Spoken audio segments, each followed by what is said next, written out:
Întrebarea care am primit-o e: de ce Dumnezeu îl iubește pe fiul risipitor mai mult decât pe cel care a fost acasă și a fost cu minte și ăla nu a primit un vițel, nu a primit nimic din partea lui Dumnezeu?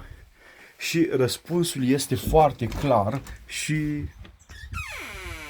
se observă atunci când care au mai mulți copii își dau seama că atunci când un copil oricum e lângă tine și îi dai în fiecare zi ce are nevoie, îl ajuți, sari când are nevoie o problemă și îți dă un telefon, dar ăla care e departe și odată are nevoie de tine, parcă îți lipsește atât de mult și te bucuri că a fost pierdut.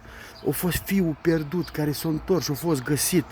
Ăla de acasă, normal că merită 100 de viței, însă bucuria e mult mai mare pentru cel care a fost pierdut și a fost găsit, pentru că atunci familia se completează. Asta e bucuria lui Dumnezeu cu tine, dragul meu.